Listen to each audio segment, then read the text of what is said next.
작년 수익률이 무려 150%인 캐시우드의 ARKW ETF, 어떠한 형태로 운영이 되고 있는 ETF일까요? 이젠 너무 다양해진 인터넷 기업들, 캐시우드는 어떤 종목들을 공통적으로 담고 있을까요? 이번 영상에서는 ARKW ETF에 대한 전반적인 소개로 시작하여 현재 투자 중인 세부 섹터에 대한 이야기, 보유 중인 종목들, ARKW에 투자를 할 경우 리스크에 대한 이야기까지 해보겠습니다. 본격적으로 시작하기 전에 구독과 좋아요, 알림 설정까지 부탁드립니다.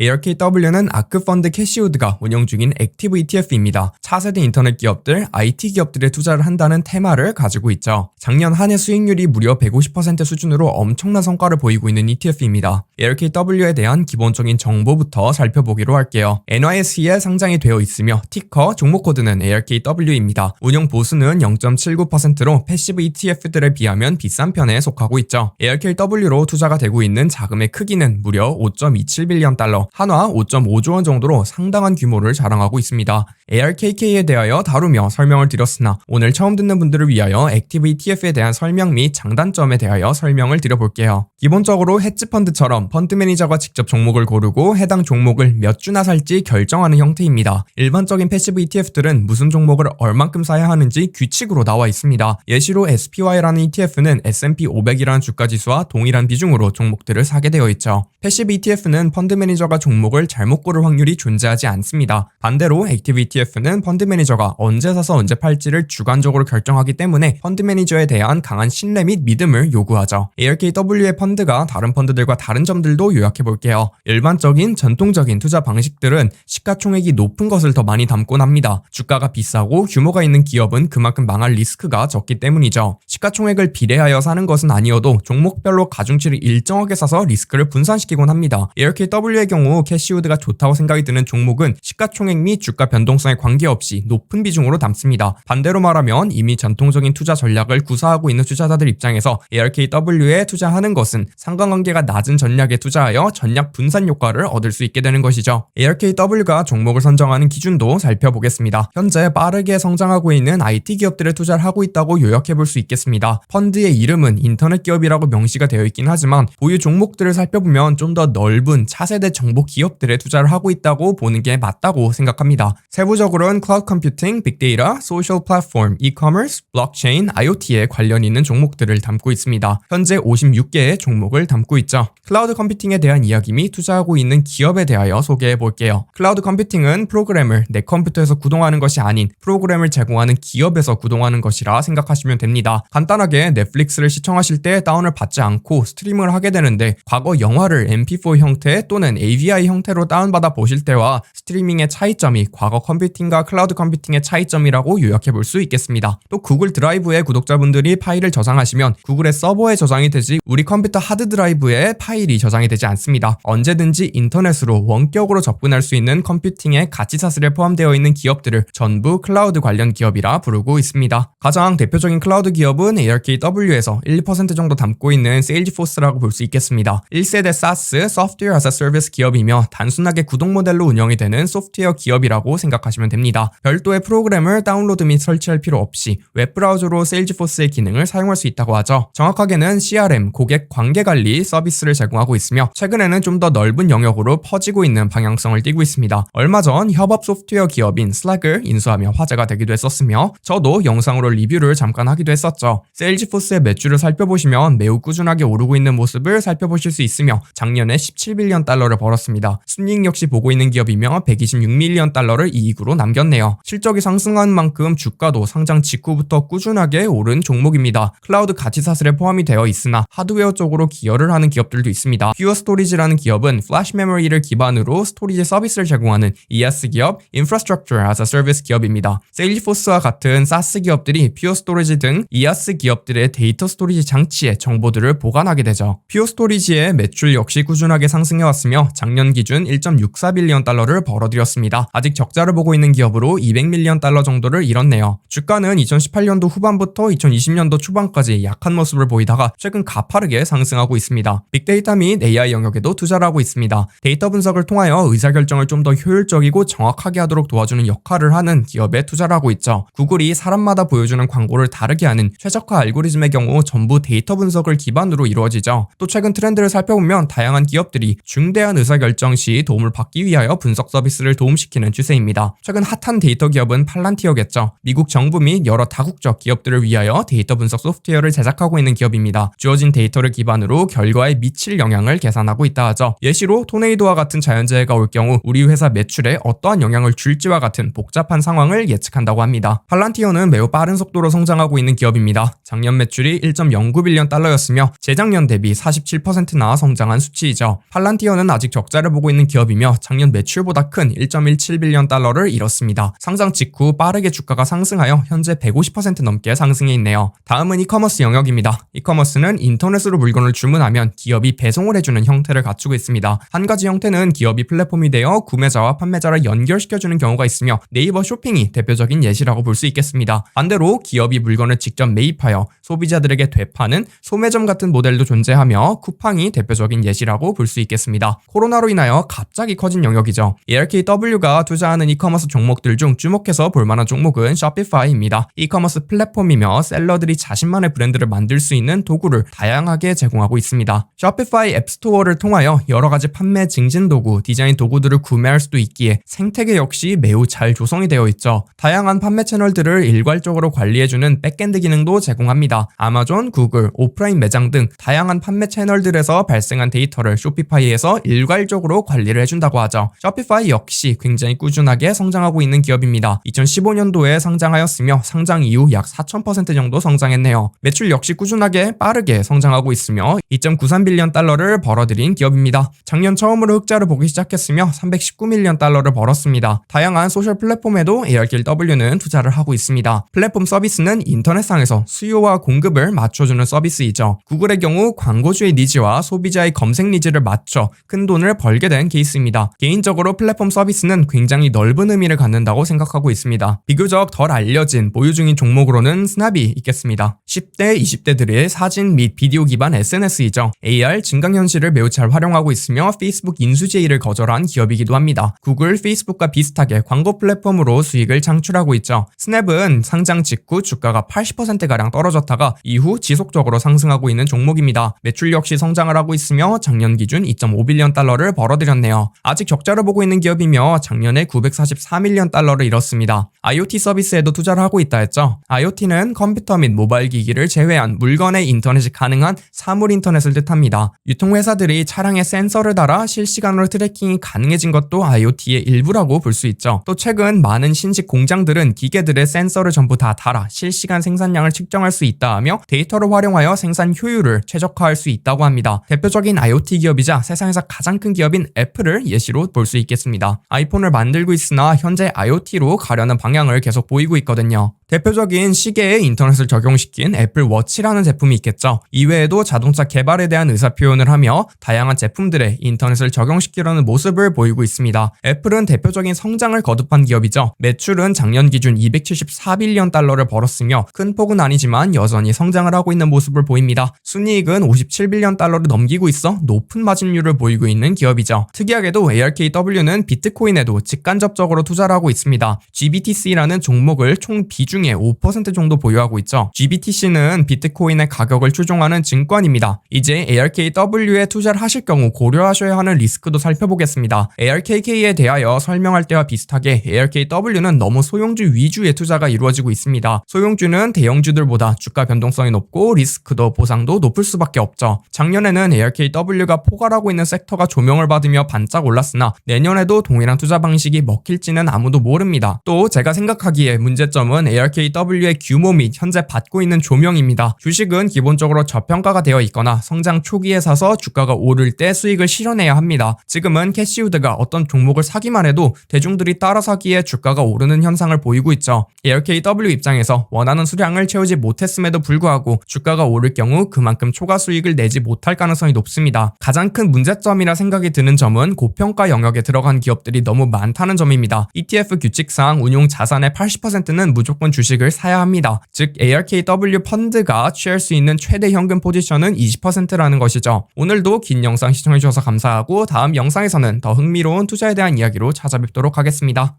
오늘 전해드린 투자 이야기 재미있고 유익하게 들어보셨나요? 더 많은 투자 이야기들이 준비되어 있으니 구독과 좋아요, 알림 설정까지 부탁드립니다.